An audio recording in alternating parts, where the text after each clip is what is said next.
There's no need for an infertile woman who can't even have kids. Leave by the end of today. By the end of today? As if you have any right to refuse. Finally, the day had come. My mother-in-law had always been harsh towards me. When will you show me a grandchild? I never thought you'd be this useless. That.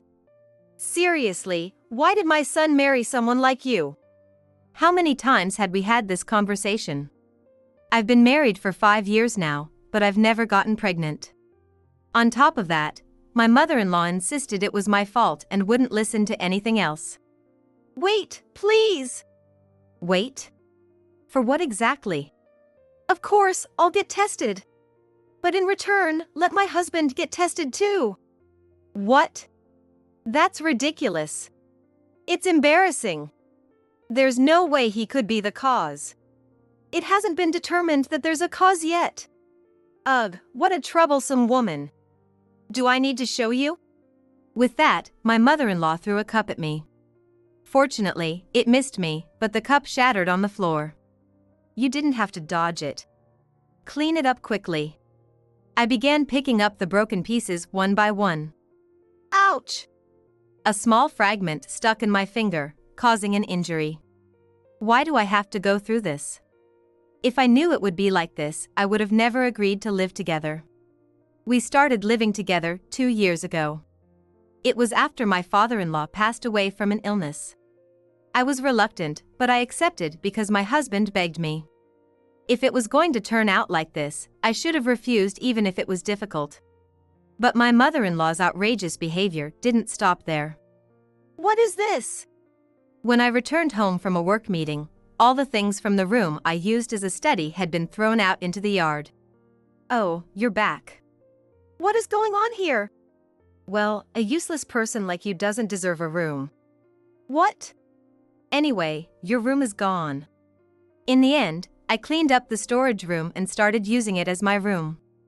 Even so, this kind of tyranny shouldn't be allowed. I tried talking to my husband. Sorry, I'm tired from work. Can we talk about it tomorrow? You're just dodging the issue again, aren't you? I'm not doing that. After that, I stopped relying on my husband. When my mother-in-law told me to leave, all the past incidents flashed through my mind. That's how I finally decided to leave. Maybe I had been waiting for those words from my mother-in-law all along. All right. I'll leave right away. After that, we got divorced. I remarried and eventually came back to see my former in-laws. And in my arms, I held a baby. Seeing this, my former mother-in-law collapsed to her knees. But the real story starts here. I'm Yvonne, and now I spend my days working from home. I started working from home a while after getting married. I left the countryside and moved to New York for college. All right. Let's get started today. I've loved drawing since I was a kid, and it became my hobby to create original illustrations and upload them to social media and websites. Huh? I got an email. Who could it be from? When I opened the email, it was from a design company. They had seen my illustrations and wanted to offer me a job. So, I started working part-time for that company. And that's where I met Mike, who would later become my husband. Thank you. Your drawings are really amazing. I'm looking forward to working with you. Yes. I'll do my best. Well, let's get started right away. From then on, I devoted myself to my part-time job. Before I knew it, 4 years had passed. In the end, I didn't look for a job and just continued working at the company where I was a part-timer. So, you're not coming back here? Yeah, I found something I want to do here. Then give it your best. Your mom and I are rooting for you. I kept in frequent contact with my parents back home, and we had a good relationship. On my days off, I'd visit my hometown, have fun with my family and friends, and use that energy to get back to my life in the city. Take care. Yep. Next time, bring a boyfriend or 2. 2 boyfriends. Well, maybe if I feel like it. After a long holiday, I returned to New York, and Mike invited me to dinner, saying he had something to talk about. So, what did you want to talk about? Will you go out with me? Huh? Is it a no? It was in the 4th year after I first met Mike. Mike was about 4 years my senior and worked in the sales department. I was in the production department, so we didn't see each other often, but we had drinks after work and hung out with a few people on weekends, gradually getting to know each other better. So, when he confessed his feelings, I was surprised but not unhappy. If you're okay with me, I'd love to. Oh, thank goodness. Mike looked like he was about to cry. Hey, don't cry. I'm not crying. We continued dating smoothly and eventually got engaged. The first step was to visit my parents back in Nebraska. Nice to meet you. I'm Mike. It's a nice day today, isn't it? Huh? You're too nervous. Sorry. Don't worry about it. I was the same way when I went to introduce myself before my wedding. Really? That little incident seemed to break the ice, and they hit it off. Before I knew it, they were having a drinking party, and I was left out. Once they start, there's no stopping them. My mom sighed. But it's great that they get along. Yes. You found a good man. Yeah, I think so. The drinking party lasted until night, and Mike ended up staying at our house. The next morning. Sorry about last night. I fell asleep before I knew it. Don't worry about it. I had a great time drinking with you. Thank you. Take good care of Yvonne for us. I will make her happy. The visit to my parents was a success. Now, the only thing left was to visit Mike's parents. I thought our future would be bright. When we went to visit his family, I met my future mother-in-law, who would later become my arch-nemesis. Yvonne, right? Thanks for coming. My mother-in-law greeted me with a smile. She seemed to be considerate of my nervousness, asking about my job and hometown. I thought we would get along well, but... Sorry, I need to use the restroom, Mike said as he stepped away. The moment he left, my mother-in-law's smiling face changed completely. So, you're going to be a stay-at-home wife once you're married, right? Huh? I couldn't respond immediately to her sudden question. Ignoring me, she continued talking. You need to have kids while you're young. My husband was the same, always making excuses and delaying things. You understand, right, Yvonne? She then started talking about her younger days. After she finished, she said something shocking. In short, what I'm saying is that a wife who can't have kids is useless. Why would you say that? I've been told that all my life. I couldn't forget the look of resentment on her face. I understood her point. But marrying Mike wasn't just about having kids. Did something happen? Well. Oh, we were just talking about how Yvonne will become a housewife after you get married. Is that so? That's. You said so earlier, didn't you? Her eyes weren't smiling. Seeing those eyes, I couldn't bring myself to say no. That's how it is. Okay, I understand. Oh, I almost forgot. My husband is in the hospital right now. In the hospital? He's got cancer. Well, enough about him. Anyway, since you're gonna be part of our family now, welcome. The conversation about my father-in-law ended abruptly, but we successfully got married. However, this was just the beginning of the real nightmare. After we got married, I had something on my mind. I was unsure whether to continue working or not. I decided to talk to Mike about it. Oh yeah, she did mention something like that. Just do what you want, Yvonne. Really? But your mom. I'd be happier if you kept working, honestly. Got it. Since Mike was okay with it, I decided to continue working. I didn't have much interaction with my mother-in-law, so life was peaceful. Once things settled down, I decided to visit my father-in-law. I haven't seen him in a while either. Really? Yeah, he's a bit of a difficult person. I see. But when I met him, he didn't seem difficult at all. In fact, he was kind and pleasant. Sorry for the late introduction. No worries. My wife told me all about you, and she said you're a wonderful person. Really? She said that about me? I never expected my mother-in-law to say such nice things. What's wrong? Mike seemed a bit different. Somewhat tense. Nothing, really. Don't worry about it. Okay. Hey Mike, why don't you go down to the shop and get us some drinks? Why me? Just go, please. Fine. So Mike left the room, leaving me alone with my father-in-law in an awkward silence. Yvonne, can I have a word with you? Yes. Be especially careful around my wife. What do you mean by that? She's got this weird sense of pride, especially when things don't go her way. As we were talking, Mike came back. Here you go. I got the drinks. Thanks. We chatted for about 10 minutes. During that time, there was no mention of what his father had said about his wife. Well, we're gonna head home now. All right. Yvonne, take good care of Mike. I will.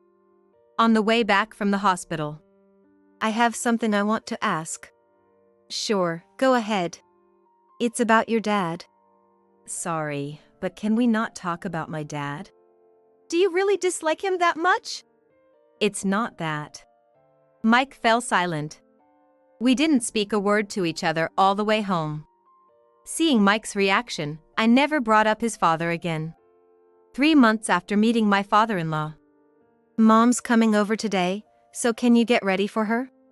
What? Today? You didn't tell me that. Sorry, I totally forgot. You forgot? So, what about you? I need to go out for a bit. See you later. Wait, hold on. Mike left despite my attempts to stop him. You've got to be kidding. Just 10 minutes later. Without any preparation, I had to welcome my mother-in-law. Long time no see. Yes, it has been. Please come in. The place is cleaner than I expected. She looked around the house, scrutinizing every corner. Is something wrong? I was just checking if you're doing your job as a housewife.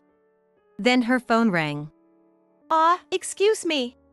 That's fine. But shouldn't you take that call outside? Yes. It was a call from my company. I answered it in front of my mother-in-law. Hello? Oh, yes, that will be completed by next week. All right, thank you. When I hung up and looked at my mother-in-law, she had a very displeased expression. Yvonne, you didn't quit your job, did you? Well, no. Mike said it was fine. We agreed on this when we first talked. You decided that on your own. Are you saying it's my fault? No, that's not what I mean. I thought she was really going to make me quit my job. What should I do? What? Being a housewife is good, but remote work is encouraged nowadays. It's beneficial in the long run. Beneficial? Yes. You can never have too much money. Well, that's true. I thought she would be satisfied with this explanation.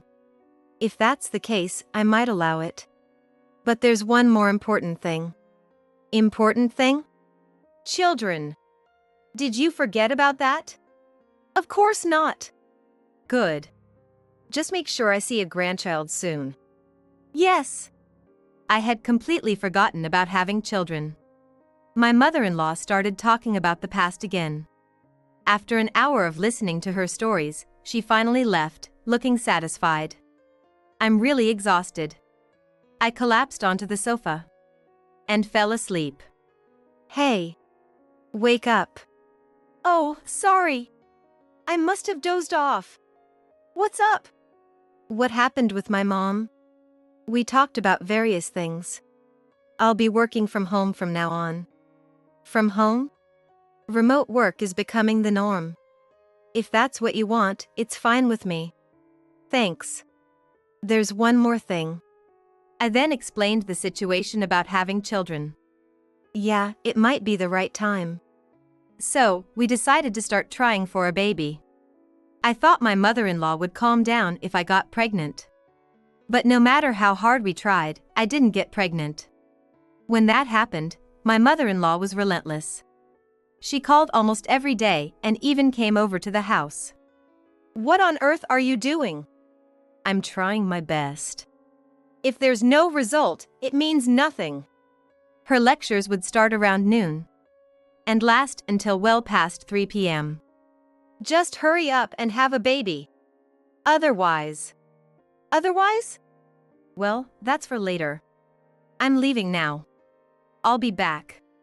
This went on for 3 years. The stress from it all was overwhelming. I started getting sick frequently. Are you okay? I guess so. Don't push yourself. Yeah. About your mom. My mom?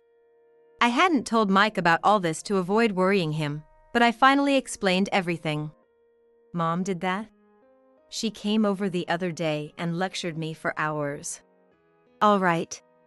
I'll talk to her. But that day never came. Something happened that made everything else seem trivial. One night. What? Is that true? I'll be right there. What's wrong? It's Dad.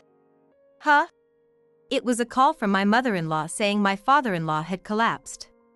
We rushed to the hospital where he was admitted. But no way! By the time we arrived, he had already passed away. Dad! Eventually, this was bound to happen. Unlike Mike, my mother-in-law didn't seem very sad. Under her direction, the funeral was held quickly. It was a very simple ceremony with only family members attending. Was this really okay? Mom decided this. There's nothing we can do about it. But it felt so unfair to my father-in-law. However, that wasn't the only problem. Just 2 weeks after the funeral. Starting next month, we're moving in with my mom. No way! You can't be serious! It's Mom's request. Plus, I'm worried about her being alone. I understand, but... In the end, we couldn't refuse, and the move was quickly decided. I had no choice but to brace myself. Let's get along from now on. Living together was far from pleasant. My mother-in-law's unpleasantness became even more apparent. From now on, you'll follow my instructions. Instructions? Yes. I'm the head of this house. That means I'm the most important person here. You understand? What specifically? Just make sure I see a grandchild as soon as possible. I'll discuss it with Mike.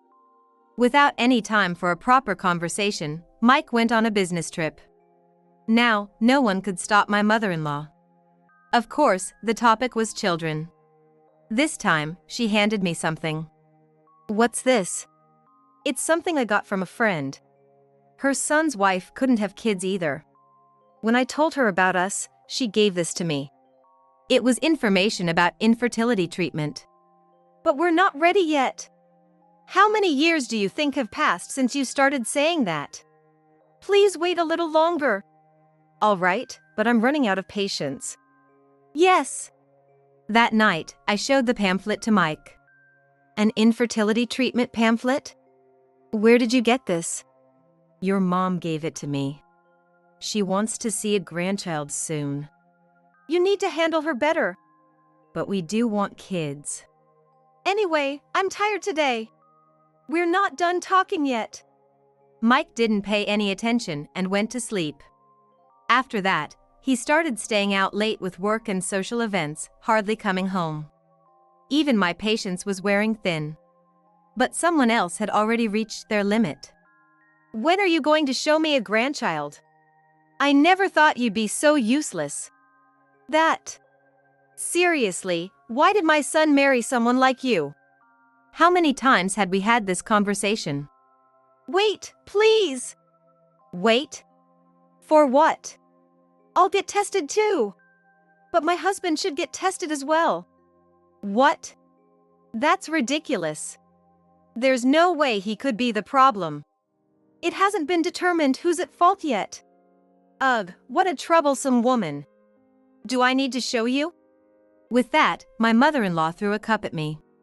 Fortunately, it missed, but it shattered on the floor. You didn't have to dodge it. Clean it up quickly. I started picking up the broken pieces one by one. Ouch! A small fragment stuck in my finger, injuring me. Why do I have to go through this? If I'd known it would be like this, I would have refused to live together. We started living together 2 years ago, after my father-in-law passed away from an illness. I didn't want to, but Mike begged me. If I'd known, I should have refused no matter what.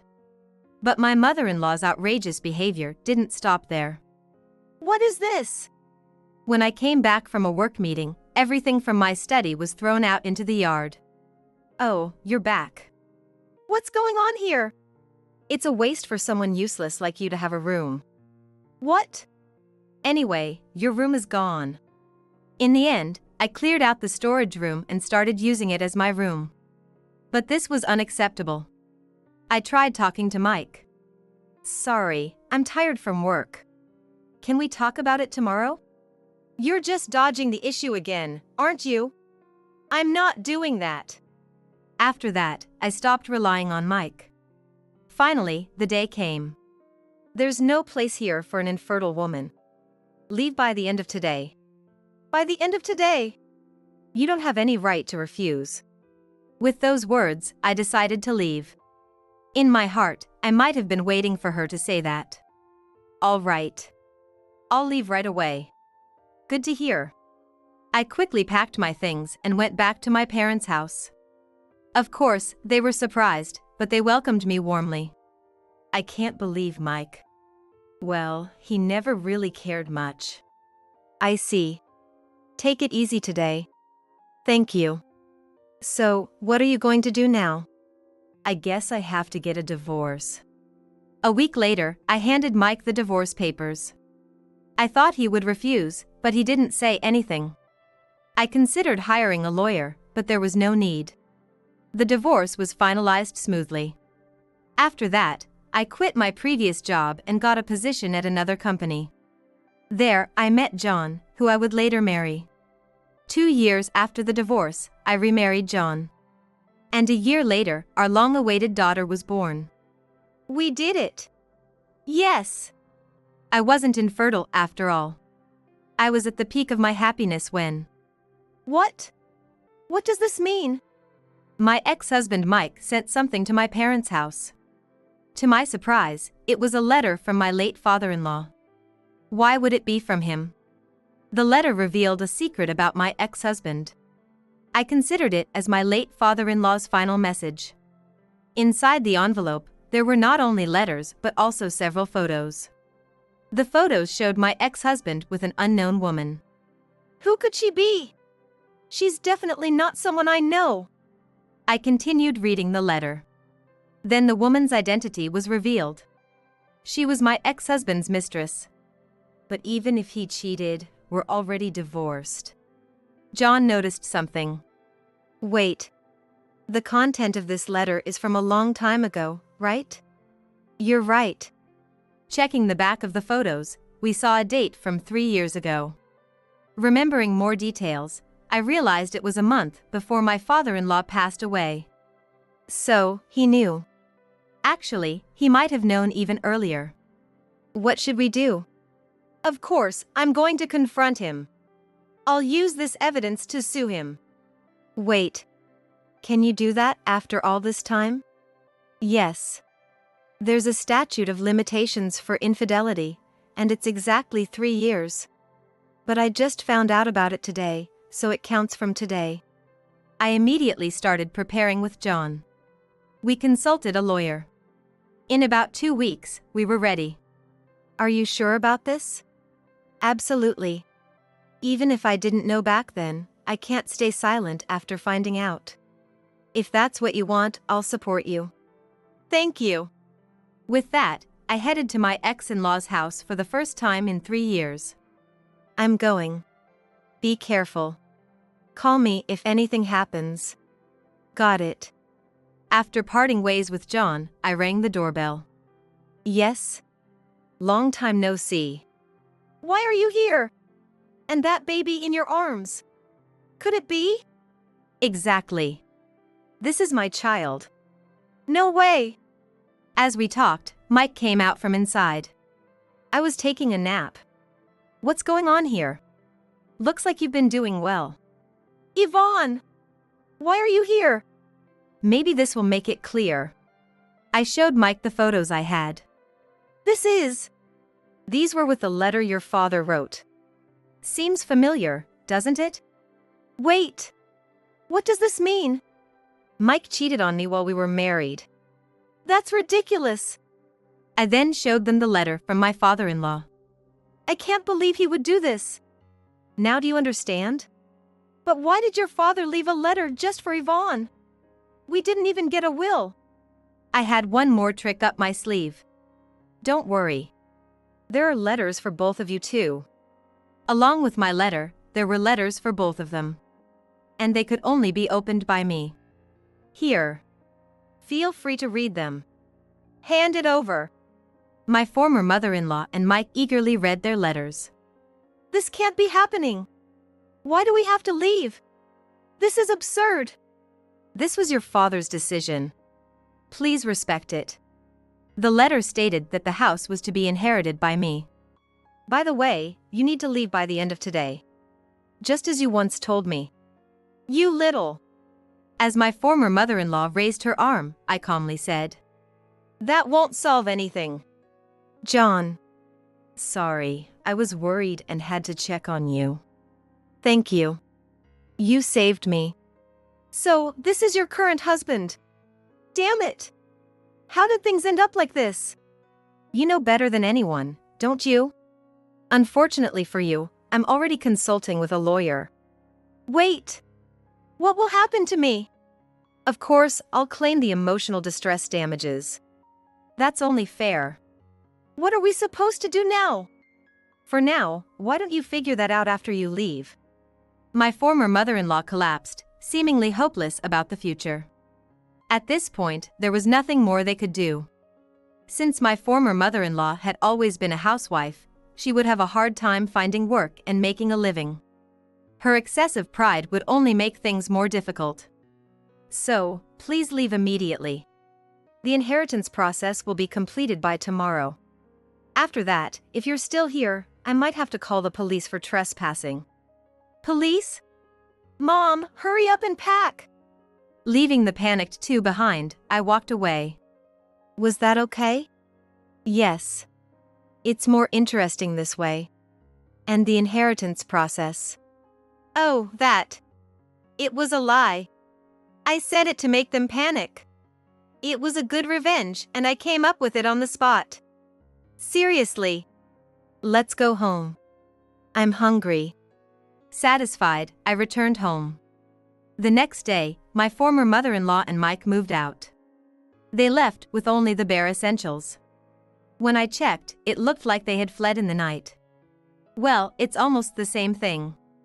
But this wasn't the end. I still had to claim damages from Mike. The process went smoothly, and I also demanded compensation from his mistress. Even though their relationship had ended, something even more interesting emerged. I can't believe it was a double affair. Really? Yeah, the other woman had a husband too. When it came out, it was a huge mess. And since it was discovered years later, it caused a lot of trouble. Cheating is never worth it. Exactly. If you ever did something like that, John. Don't worry. I'd never do that. As for my former mother-in-law and Mike, they are now living in a rundown apartment. This happened because Mike quit his job. After being kicked out, the stress got to him, and he became a recluse. Honestly, I don't feel any sympathy for them. Come visit us sometime. We'll come as a family. Now, my relationship with my parents is better than ever. They adore their granddaughter like never before. Even though they live far away, they are always our strongest supporters. And before we knew it, our daughter was about to celebrate her first birthday. A year already? Time flies. Probably because so much happened. Yeah, you're right. Let's keep taking care of each other. Of course. We will continue to build a happy home for the three of us. Our future is surely bright. Just as construction began on our new home, my husband lost his job. He had promised to pay half of the mortgage even if he had to work part-time, but he couldn't find another job and didn't even work part-time. When our new home was completed, he suddenly came up with a ridiculous idea. I've decided to give this house as a wedding present to my adorable niece. We can always buy another house. If you disagree with me, let's get divorced right away. Huh? What does he mean? I was shocked, but I knew his secret, so I was ready to happily agree to a divorce if that's what he wanted. Smugly thinking he had his way, my husband quickly filed for divorce. Then he started asking about the division of property. When I threatened to reveal his secret, his attitude changed dramatically. With the help of a certain person, his plan took an unexpected turn, leading to an unbelievable situation. We had been married for 3 years. Next year, I will turn 30, and my husband, Daniel, will be in his mid-30s. We discussed whether to have children. Bearing a child requires physical strength, and one cannot always maintain their current health. I wanted to have a child before my mid-30s and discussed this with Daniel. If he felt it was unnecessary to force ourselves to have a child, I was okay with that. However, Daniel said he also wanted a child, but our current home was too small for a family. He suggested considering buying our own home. Raising a child and owning a home would cost a lot, not to mention a mortgage of nearly 30 years. By then, Daniel would be in his mid-60s, likely retiring. I didn't want our child to struggle because of a mortgage. My mother worked full-time while raising me and doing household chores. She worked until retirement, supporting my father and me. I always respected her and decided to work while maintaining a household. With this in mind, I was determined to realistically plan for our own home. We chose a builder and our home plan was on track. Fortunately, we had savings, so we decided to pay a large down payment to reduce future mortgage troubles. Just as things were coming together, Daniel's company went bankrupt, and he lost his job without any severance pay. I asked if there were any signs of the company failing, but he snapped back, saying he couldn't have known as he wasn't a senior executive. One morning, he went to work only to find the office closed with a notice. It said the company had gone bankrupt the day before. It was a small company, and apparently, the executives had fled in the night, leaving no severance pay or salary for that month. I suggested putting the house plan on hold, considering our uncertain future. However, Daniel insisted we continue since we had already made plans. He promised to find a new job without being picky and convinced me to put the plan on hold temporarily. I thought he would find a job quickly if he wasn't choosy. I decided to continue with our plan once he secured employment. Daniel started visiting the employment office and searching for jobs online. He even found a temporary part-time job, although it was on a call-in basis. Even so, it was a temp job on a call-in basis, so he never knew when he'd be working. His actions and commitment to pay the mortgage together made me feel his determination. Since my income was stable and we could manage without his help for the time being, I decided to go ahead with our house plan. Up to this point, you might think Daniel was a very sincere husband. However, he had an odd obsession. Daniel has an older sister, who had a child, Mia, at a young age. Becoming an uncle at a young age, Daniel adored Mia immensely. My sister-in-law lived far away due to my brother-in-law's job transfer, so we didn't see them often. But my husband, Daniel, would send gifts and a lot of cash to his niece, for allowance or as Christmas gift, sometimes 5 times the usual amount. I even opposed him once when he wanted to give $2,000 for Christmas gift, arguing it was too much even for his beloved niece. When sending gifts to his niece, who lives far away, we usually mail them. But after Daniel reported spending money to send something to her, I never heard any word of thanks from my sister-in-law, which was frustrating. I questioned my husband's nerve when I heard that he had given his niece an expensive gift without regard for the family budget, even when unplanned expenses came up at one point. Since then, I've often been frustrated with his excessive fondness for his niece. Now that Daniel is unemployed, thankfully, he doesn't seem to be dipping into our savings for his niece's sake. However, his time away from home, supposedly job hunting, has significantly increased. In fact, he leaves the house earlier and returns later than he did when he was working. I wondered if job centers were open that late. He said he was attending information sessions and networking. It's great he's eager about job hunting, but he's been careless about our new home construction, leaving everything to me. He arrogantly told me to handle all the paperwork, though he wanted his name on the deed. I gently reminded him to show some interest in our home. He sighed, saying he was too tired from job hunting and asked me to handle it. I was tired too, juggling work, the new home, and household chores, so I didn't argue to avoid a fight. Later, I worried he might say I should pay the mortgage since I made all the decisions. When I brought up the mortgage payments, Daniel said he didn't want to dip into his personal savings until he found a job. He said it was to avoid burdening me, but I thought we should focus on the present rather than potential emergencies. Despite my explanations, Daniel insisted on not using his savings and wanted me to handle the mortgage for now. Since his suggestion was too convenient for him and differed from our original agreement, I asked him to sign a loan agreement, acknowledging he was borrowing money from me for his share of the mortgage during this period. He complained but reluctantly agreed, fearing I might probe deeper into his job hunting progress. In response, Daniel continued to complain, but he reluctantly accepted, perhaps realizing that it would be troublesome if I started probing into his job hunting situation. We agreed that he would repay half of the mortgage payments I made during this period once he was reemployed. I got his signature and stored the document where he wouldn't find it. Despite our initial agreement, there were several instances of him failing to uphold his promises. Daniel said he'd find a job quickly without being picky, but he hadn't reemployed as our new home neared completion. He even turned down a few temp job offers, making excuses. I didn't want to support a husband who made no effort to find work. Our arguments increased as I urged him to find a job.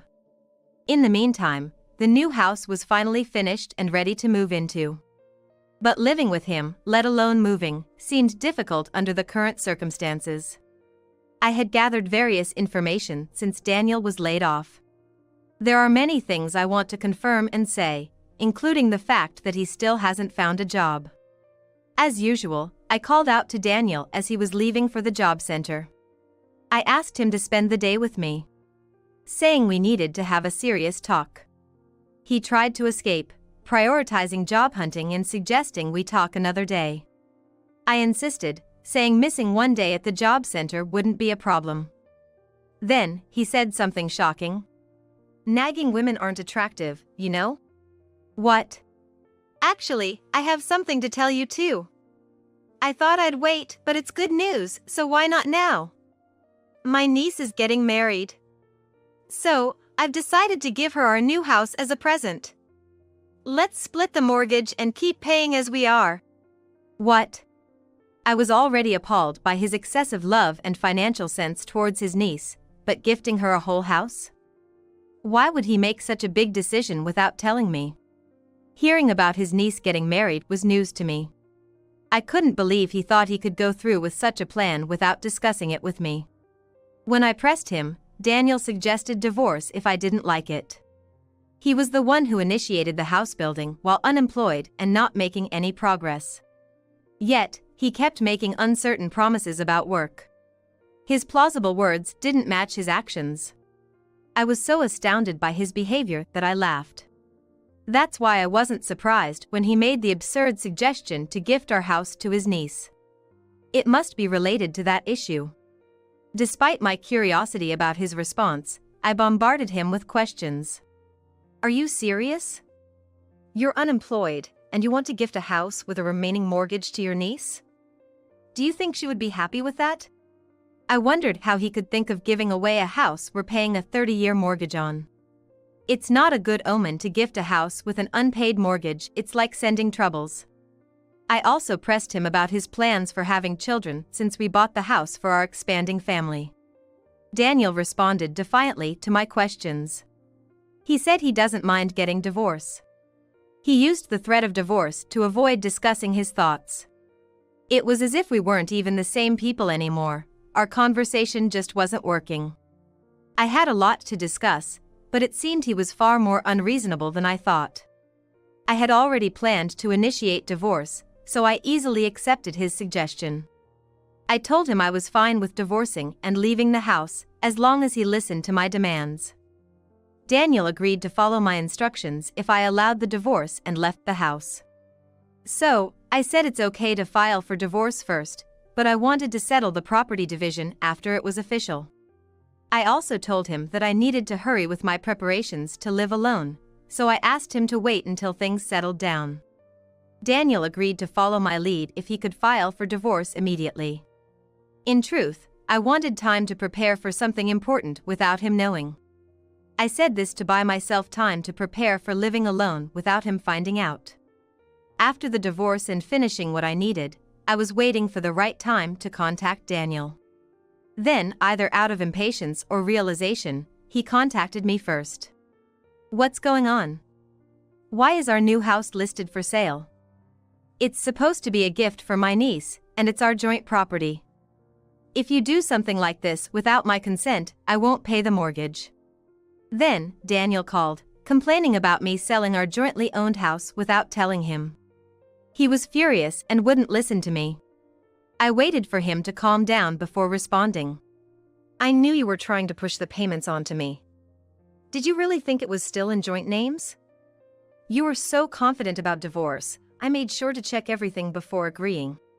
When he asked to keep it in joint names, it indeed was.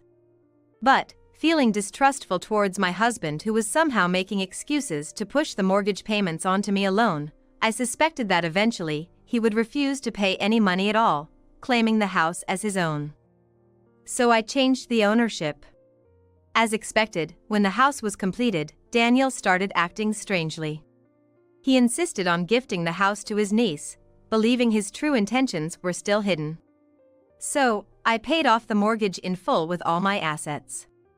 Actually, when my parents learned we were building a house, they sold some land inherited from my grandfather and gave me the cash, advising me to use it for the payment. My parents always believed in paying for expensive items in full. My parents always said it wasn't wise to easily commit to a mortgage, given its uncertain future. That's why, when we were building our house, they provided financial assistance so we could pay in full without a loan. I could have followed my parents' advice, but just as I was about to discuss this, Daniel lost his job. I thought if he knew about this money, he would become even more irresponsible, so I kept quiet. Also, if I paid in full, I felt Daniel, with his attitude, would likely never repay me. I didn't want to trample on my parents' kindness by revealing this. Daniel was furious when he found out I had changed the house's ownership without his knowledge. He accused me of breaking our promise to keep the house. The house is still there, isn't it? It's not demolished, it's perfectly habitable. It's still existing, even if in someone else's hands, so you have no grounds to complain. If you really want it, you can buy it back. It's my prerogative what I do with the house I paid for in full. Of course, I could have chosen to live in that house. But living in a home planned with my estranged husband felt wrong. When Daniel realized I had sold the house, he angrily said I shouldn't make excuses. He then started insisting he had a right to part of the money from the sale as it was marital property. He demanded an immediate partial payment, saying we'd settle the exact amount later. I told him we should meet to discuss this and other matters. I arrived at the designated place first and waited for Daniel. Shortly after, when Daniel arrived at the designated place, he was about to say something upon seeing me.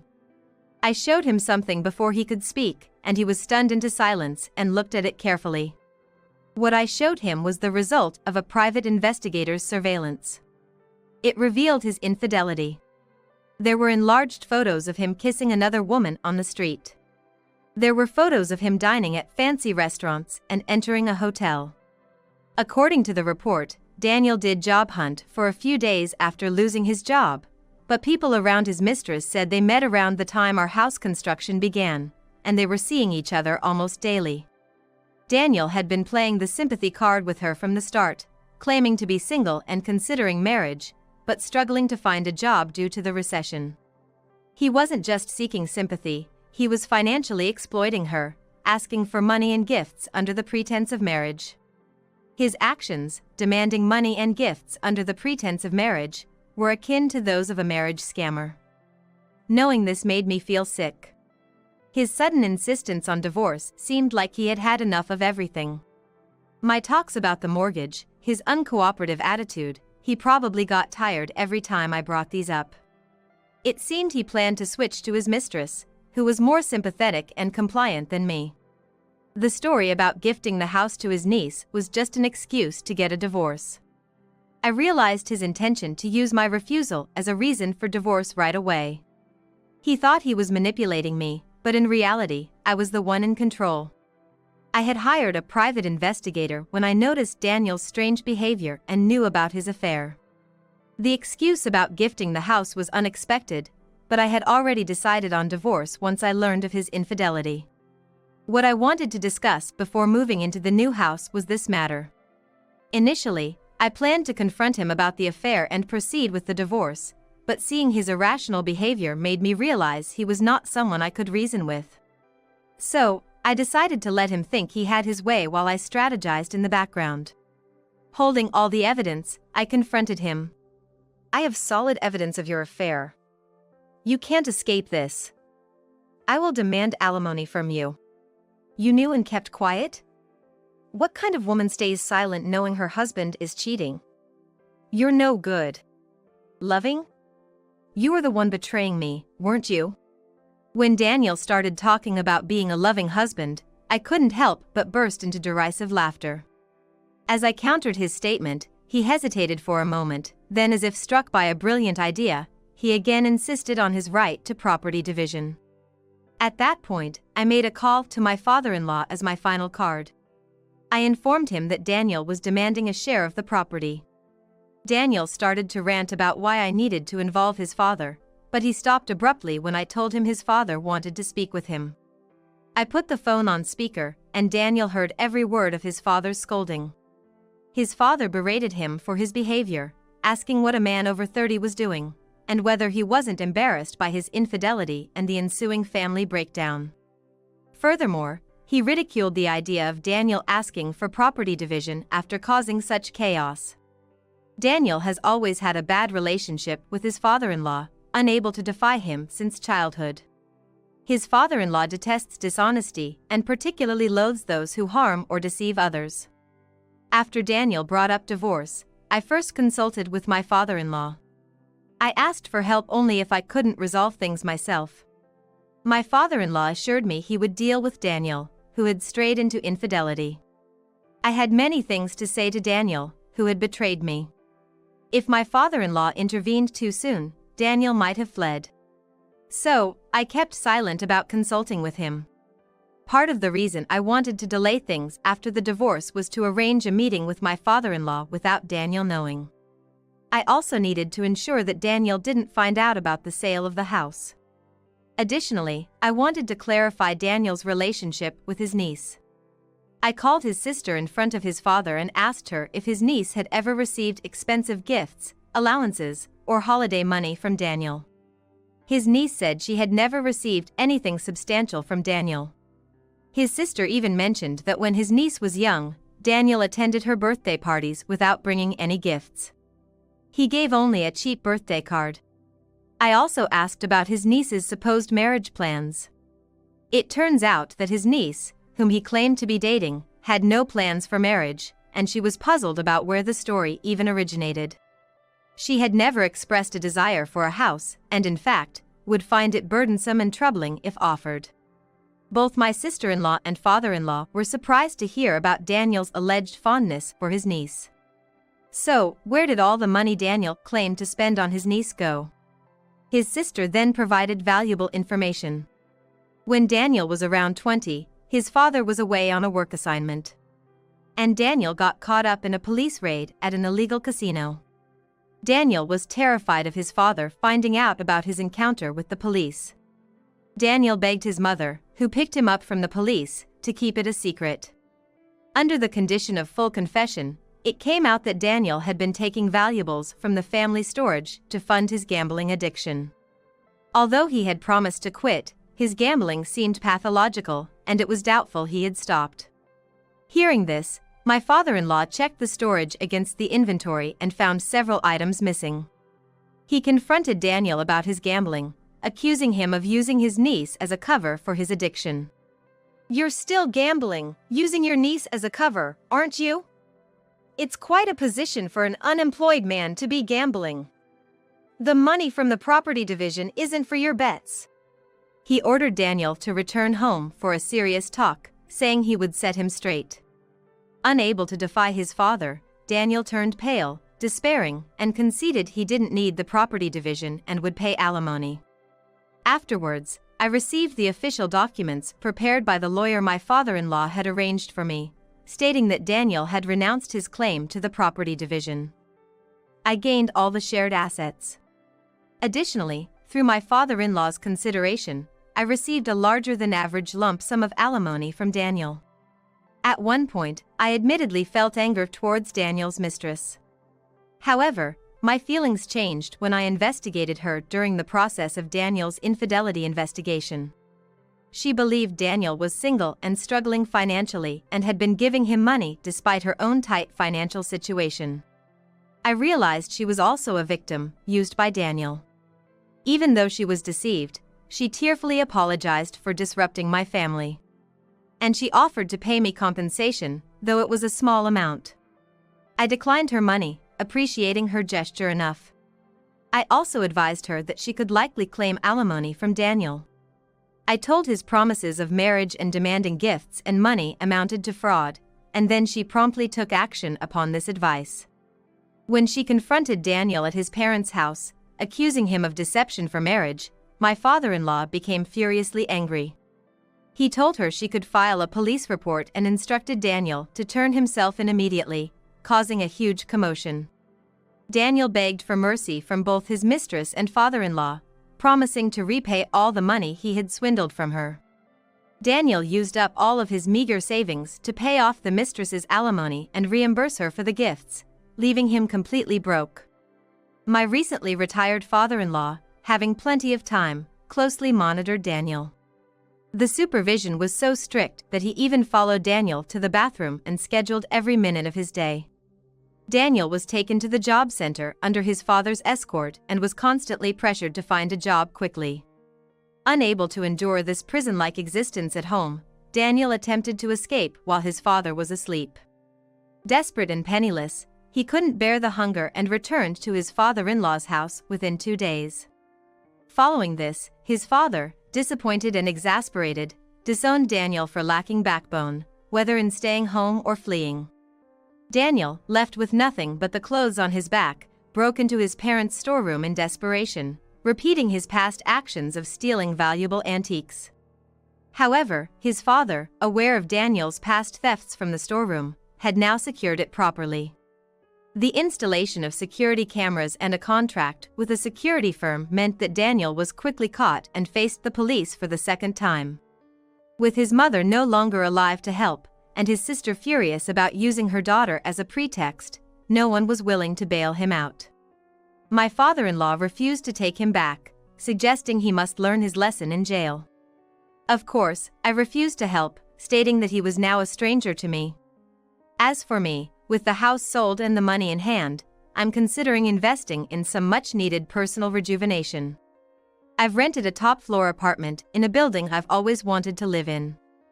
Now, I plan to enjoy the view, savor delicious food, and take some time to care for myself after these tumultuous years with Daniel. You know, you're younger and nicer. Oh, that's nice to hear. Stick around a little longer. That's what greeted me, tired from my business trip, my husband and my sister talking like that. After mocking me, I started hearing unpleasant voices. For a moment, I thought about barging in and yelling at them. But I quickly regained my composure and pulled out my smartphone. Then, I slightly opened the bedroom door and recorded decisive evidence. They were so engrossed they didn't notice. I can't believe they underestimated me like this. I'll never forgive this. I've been made a fool of to this extent. No need for mercy. I sent the evidence I recorded to Amelia's husband, Asher. All set, we decided to confront them at the scene. Their faces were priceless when they saw us. Ella? What are you doing here? And why's Asher here too? Your sister-in-law told me. At those words, Amelia glared at me. I handed her an envelope. Their faces turned pale when they saw what was inside. I'm Ella Johnson. A 33-year-old working mom, raising a son. I'm not blood related to my parents. My mother was infertile, and they adopted me from a foster home. Ella's such a sweet kid. Yeah, we're so lucky she became our daughter. I'm forever grateful to my parents for accepting me like that. A year after I was adopted, my mother got pregnant with Amelia after fertility treatments. Since then, we were raised as sisters, not related by blood. Ella, what are you planning for your future? Don't hold back on our account. Well, actually, I've got a college in mind. After that, I moved to New York for college. I didn't return to my hometown for a job. Instead, I joined a company in New York. As a result of applying my expertise at work, I've been consistently achieving good results. I've been working hard every day for about 10 years. Hey, Miss Johnson, can I talk to you for a sec? One day, my boss called me in. The discussion was about recommending me for a promotion to department head. I was overjoyed and accepted, then headed back to my desk. You're in a good mood, what's up? Then, my husband, Lucas, approached me. Lucas is younger than me, and there was a time when I was his mentor at work. After the mentoring period, he began pursuing me actively. I fell for you at first sight. Will you go out with me? Swept up by his passion, I agreed to date him. Eventually, we got married after I became pregnant.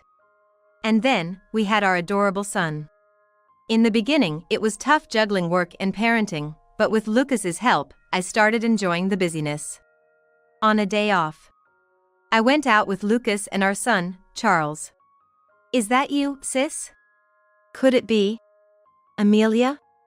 At that moment, a young woman approached me. At first, I didn't recognize her, but then I realized it was Amelia. Hey Lucas, long time no see. It's been a while, hasn't it, Amelia? Are you all out as a family? That's nice, I wish I could join. Amelia's words made me internally groan. We came here to shop for our son today. If Amelia joined, she'd likely say, I want to go there.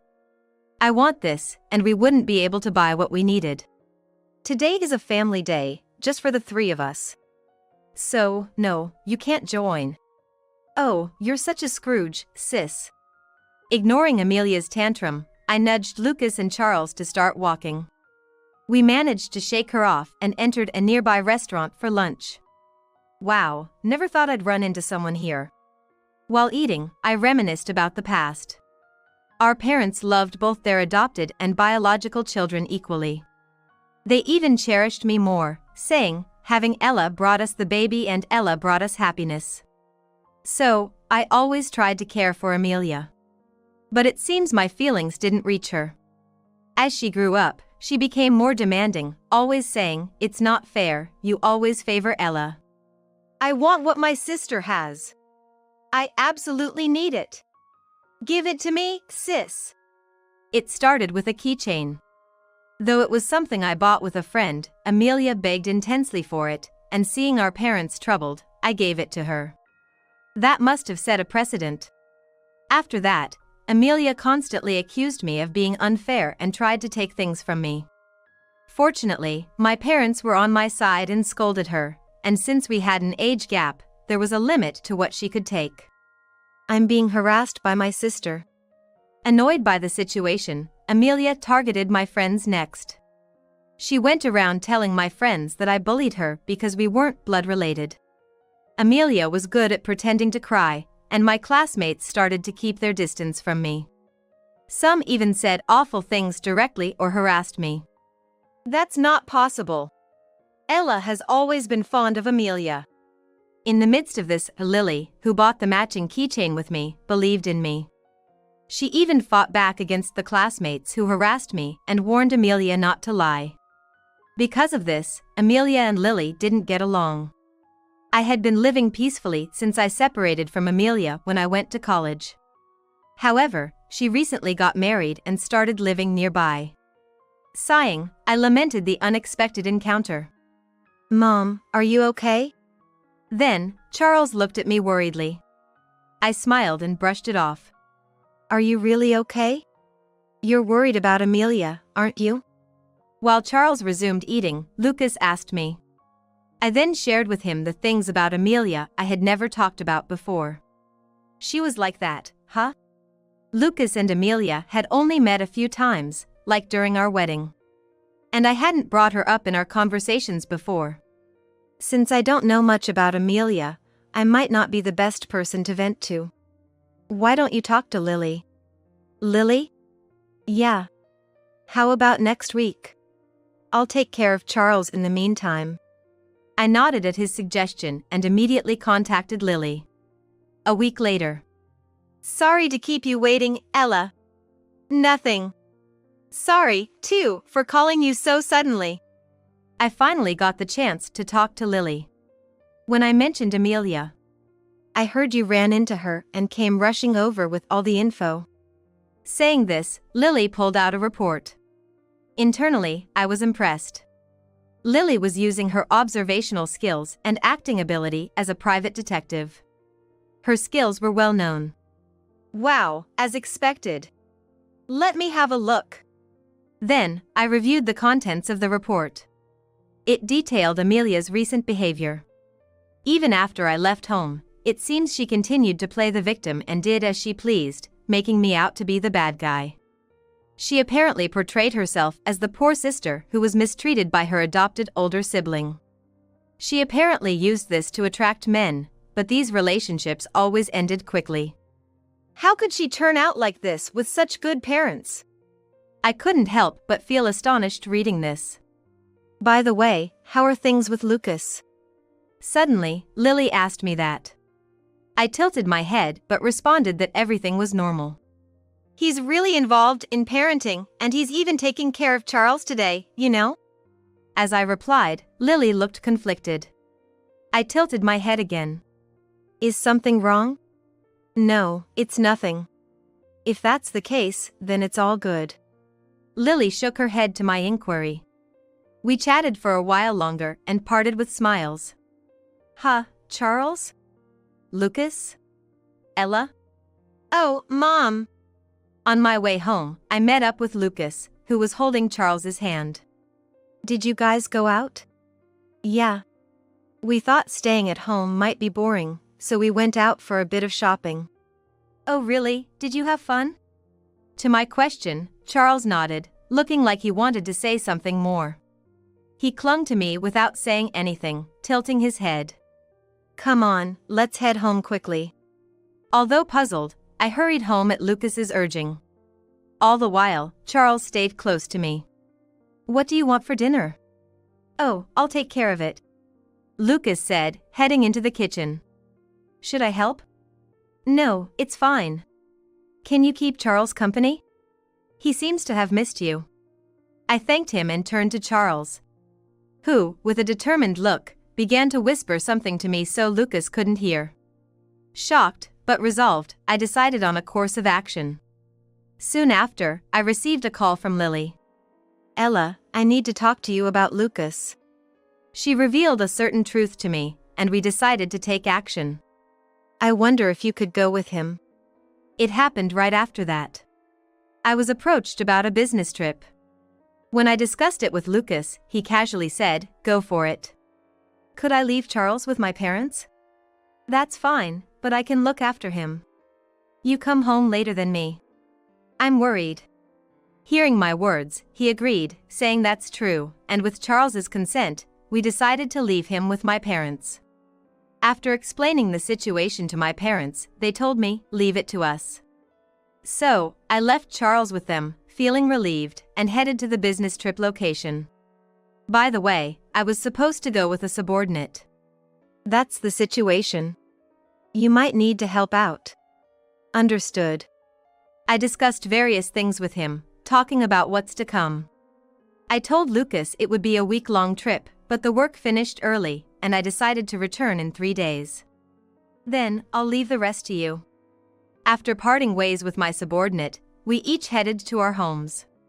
At that point, I didn't contact Lucas, but instead reached out to Lily. After receiving some advice, I made up my mind and entered the house. I'm home. I called out, but of course, there was no response.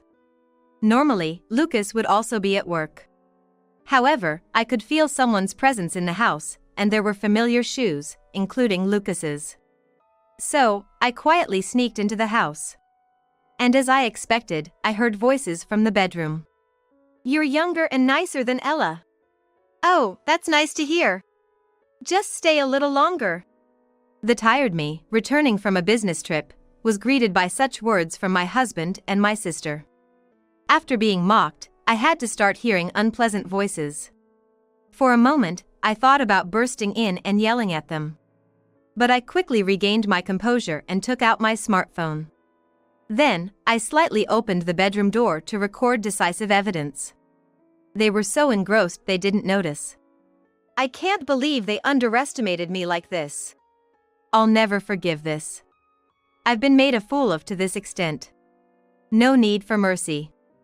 I sent the evidence I recorded to Amelia's husband, Asher. Sorry to keep you waiting. Looks like they took the bait. Asher arrived quickly. As did Lily, whom he apparently contacted. I felt somewhat reassured by their presence. All right, shall we storm in? We got ready and decided to confront them at the scene. What are you two doing? The two were shocked to see us. Ella? Why are you here? And why is Asher here too? Your sister-in-law told me. At those words, Amelia glared at me. I handed her an envelope. Answer my question. Lucas demanded, looking at me. I thought it was troublesome but decided to respond. The business trip ended in 3 days. I was accompanying her on the trip as her subordinate. Actually, Asher, my brother-in-law, is my subordinate and Lily's younger brother. So, I was able to explain the situation to him during the trip and also managed to call Lily. Convinced? Now, why don't you check the contents? Lily urged with a smile. But her eyes weren't smiling, making them shudder. And then, their faces turned pale as they saw the contents. I've collected evidence of the affair. It's well captured, isn't it? Yes, the contents were evidence of their affair.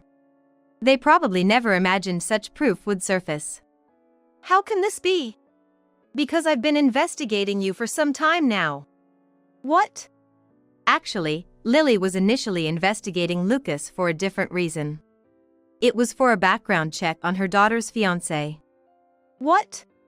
Fiancé? Of course, Amelia was already married to Asher, so she wasn't the fiancé. And surely my parents wouldn't investigate Lucas now. So, you were involved with others besides me? Yes, Lucas was not only involved with Amelia but also with a junior at the company. The junior's parents became suspicious of Lucas and coincidentally hired Lily's detective agency. When Lily saw the name, she realized it was Lucas, my husband. She suspected his betrayal and started her investigation. The investigation revealed Lucas was approaching various women, not just Amelia and the junior. That's, well, Am I not enough for you? Lucas turned pale and trembled. Amelia, furious to learn that Lucas was involved with others. You're hardly in a position to complain. But when Asher spoke in a cold voice, everything suddenly went quiet. He gave Amelia a cold, stern look. After all, you're married to me, what are you doing? That's, well. Amelia, teary-eyed, struggled to find an excuse. Lily, standing next to Asher with her arms crossed, looked stern, probably reminding Amelia of the many times she had been reprimanded. The angry expression was just like her brother's. As I thought this, I started packing. Ella, what are you doing? I'm leaving you, Lucas, so I'm packing my things. Lucas tentatively asked, and I firmly told him. Ignoring his pleas of wait for me and forgive me, I continued. Let me help you with your bags. Oh, thank you. No problem. I'll send your things to this house, Amelia. Asher said, carrying my luggage for me, and we left the house with a smile. As we left, they started yelling, but... Enough already! You idiots! Lily scolded them sharply. Instantly, they screamed in fright and fell silent. Leaving them behind, we confidently exited the house. Then I parted ways with Lily and Asher and went to my parents' house where Charles was. Turns out, there was an affair after all. I told my parents that Amelia and Lucas were indeed having an affair. Hearing this, they sighed deeply and consoled me with apologetic expressions. Don't feel sad, it's not your fault. I had already been informed by Lily about their affair. The day after she shared the information with me, she said, I can't stay silent about this, and revealed everything. Even Lily's evidence alone could have been enough for a divorce. But somewhere in my heart, I wanted to believe in Lucas. That's why I didn't divorce him until I saw it with my own eyes. Charles, were you a good boy? Feeling sorry for my worried parents, I changed the subject. Smiling, my parents responded. He's just like you, a good kid. Such a sweet child. Charles, praised by his beloved grandparents, smiled happily. I was glad I left him here. Sorry, can I stay here for a while? To my question, they nodded, of course. A few hours later. As we were chatting and eating the souvenirs from my business trip. I knew you'd be here. Amelia barged in. It's your fault that Asher and I are getting divorced. If it weren't for you. Amelia glared at me, yelling those words. As I hugged a frightened Charles and was about to retort. Get out. You're no daughter of ours. Instead, my parents yelled back at her. Her focus shifted to them. What are you talking about? I'm your real daughter. Our daughter is only Ella. You were spoiled by your grandmother and grew up to be terrible. We can't think of you as our daughter anymore. My parents responded in an exasperated tone to Amelia's words. Yes, Amelia's twisted nature was triggered by our grandmother. She never accepted me, the adopted child, and doted on Amelia, her biological granddaughter. As a result, Amelia disregarded our parents' warnings and used me, the adopted sister, for her advantage. I always wanted to be real sisters with you. I could tell that struck a nerve with Amelia.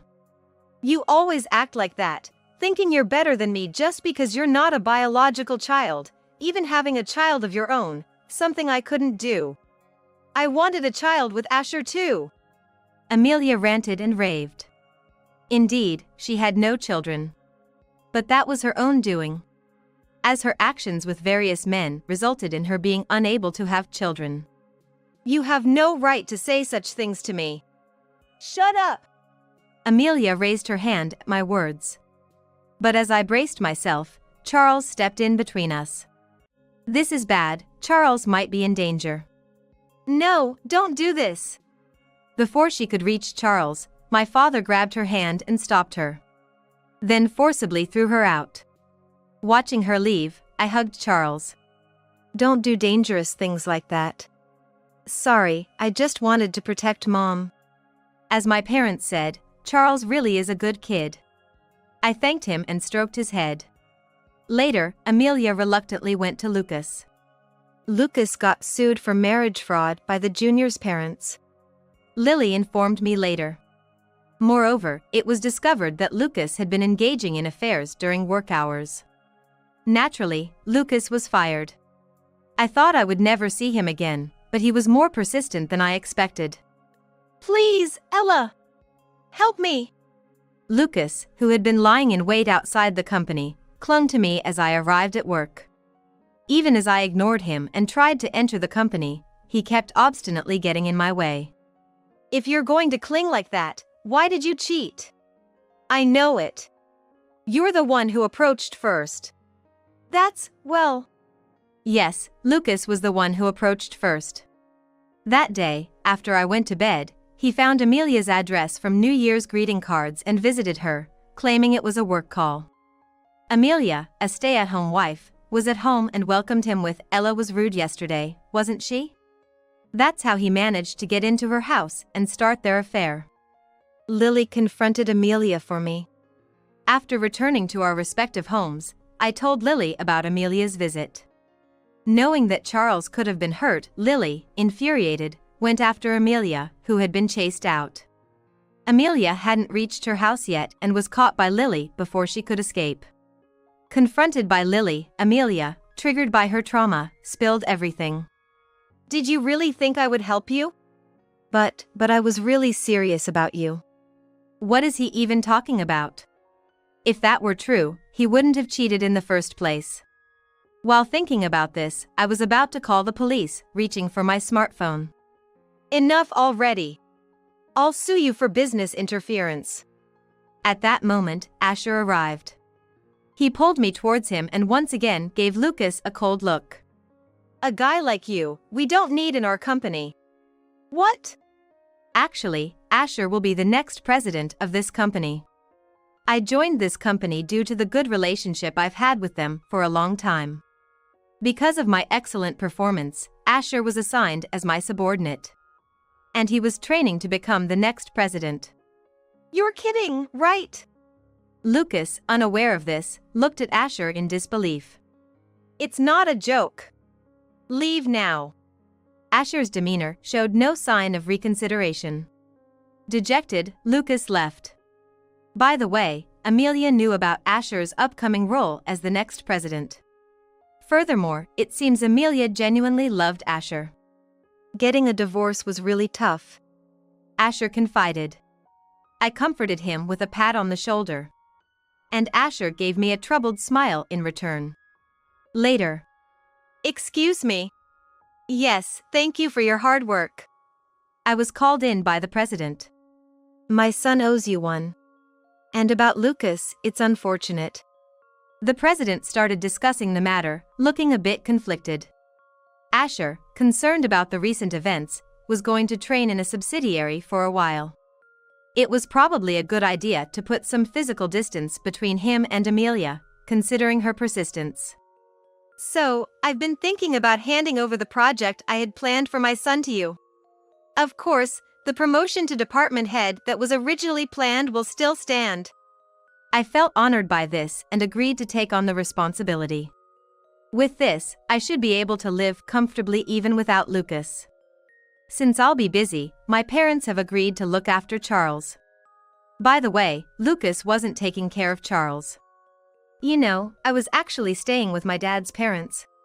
He had been staying with his in-laws, and it seemed they weren't too happy about it. Charles confided to me secretly one day. I vowed to myself that I wouldn't let him feel that way anymore.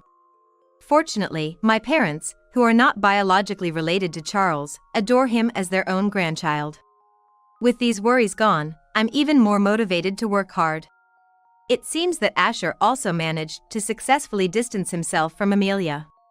That kid is doing well in a subsidiary. Lily told me when we had tea together. At that time, I learned about Asher's situation. Asher has always been a hard worker. I'm sure he'll be fine. Yeah, about that. I was wondering if you could meet him sometime to show your support? I'll take care of Charles. Surprised, I tilted my head in response.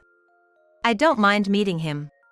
But from the way she said it, it sounds like she wants us to meet alone. Well, I guess you'll understand once you meet him, she said with a mischievous smile. I don't fully understand the situation, but I've decided to meet with Asher. Charles is being looked after by Lily, a little distance away.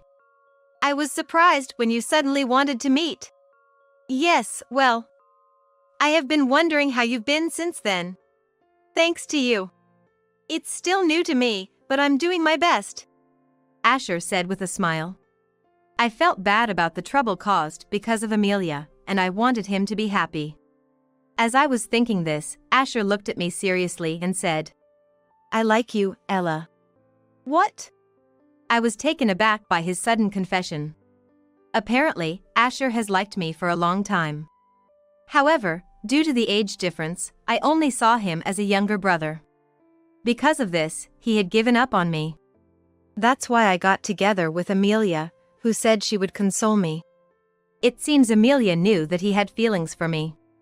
She took advantage of that knowledge to start a relationship with him. When I married Lucas, Asher completely moved on and decided to marry Amelia. I did love Amelia. I don't know what she was thinking when she approached me, but she was a support to me. Amelia must have really loved Asher too. That's why, among many men, she chose to marry him. But now they are divorced, and she's angry at me. I was quite shocked when I found out about Amelia's betrayal through my sister. You've had a tough time, Asher. I'm sorry, I'm not ready for those feelings yet. Besides, I want to prioritize Charles right now. I understand. I'm not in a rush for an answer, he said with a smile. I was touched by the loving look he gave me, and my heart skipped a beat. Mommy, are you done talking? Yes. We're done, I replied, turning my attention to my son Charles as he ran up to us. I lifted him up, now noticeably heavier, and he smiled happily. Charles, I hope we can continue to be good friends. Huh? Asher, we're already friends, aren't we? Asher, being Charles's uncle theoretically, often played with him. Therefore, Charles tilted his head in confusion, to which Asher chuckled and agreed. We might see each other less, but I hope we can stay as close as before. Yeah. Charles nodded with a smile, and Asher gently stroked his head. From then on, Asher made time to come and see us. He gave Charles more attention than Lucas ever did, and Charles grew quite fond of him. Ella! Charles! Why are you here? While we were playing in the park, a disheveled Lucas appeared. Apparently, since divorcing Asher, Amelia had been wreaking havoc daily. The two of them had paid a substantial alimony, and Lucas couldn't afford to replace the furniture and appliances Amelia had destroyed. Hence, his disheveled appearance. You must have missed Daddy. Let's be together again, the three of us. I don't need Daddy. Charles interrupted Lucas firmly. Lucas, taken aback, asked, You don't? Me and Mommy, Daddy doesn't like us, right? Well, that's not. Mommy and I have Asher now. So, we don't need Daddy anymore. Lucas walked away with a dejected look. And I turned back to Charles and Asher with a smile. Charles, would you be happy if Asher became your daddy? Yes. I'd be happy. Charles beamed. Tears welled up in Asher's eyes. No more tears, or you can't be a daddy. You're right. Let me say it again. Please let me be your husband, Ella, and Charles's daddy. I nodded with a smile. After being rejected by us, Lucas became like a soulless man and apparently quit the part-time job he was doing. Amelia, of course, was furious about this, but he just ignored her. Fed up with Lucas, Amelia left and disappeared into the night. Lucas was taken back to his in-laws' house by his former parents-in-law. It turns out he really did love me. I learned about Lucas from my former in-laws. When they expressed a hope for me to reconcile with Lucas if possible, I immediately responded, Charles and I already have someone who cares for us deeply. Hearing this, my former in-laws quickly gave up. Hey, Charles, do you want to see your former dad's grandparents? No, I don't want to see them for a while.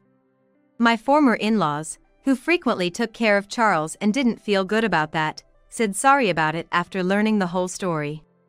However, Charles seems to want to keep his distance for now. Since Lucas is at his former in-law's house, we'll just become estranged. Because we don't need them anymore. Asher is coming over next Saturday. Really? I have so much I want to talk to Asher, my dad," Charles said with a smile, and I gently stroked his head. After that, Asher and I started dating. And when Asher returned from the subsidiary to the main company, we decided to move out of my parents' house. We're planning to live together as a family of 3 in our new home. Please marry me, Ella. Yes, I'd love to.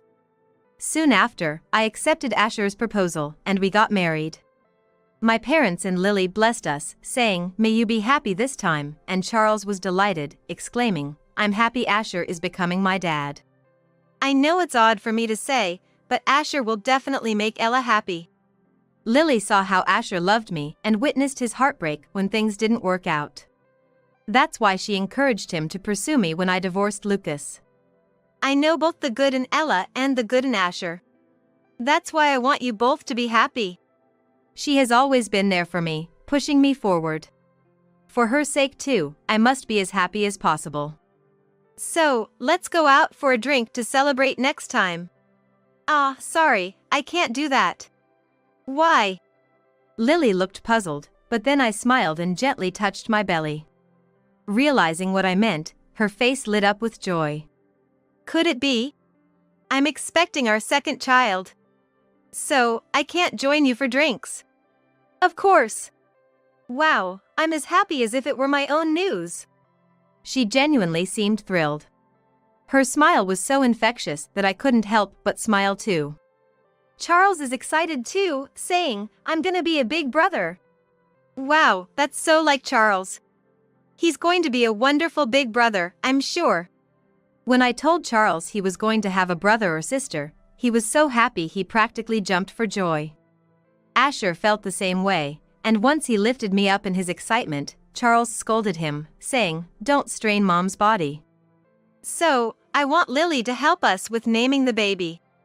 Really? I'll think really hard about it. Suddenly, Lily became immersed in thought about what to name the baby. Watching her, I couldn't help but smile. From now on, I want to build a home where Charles, Asher, and our unborn child can all laugh together. I swore that in my heart.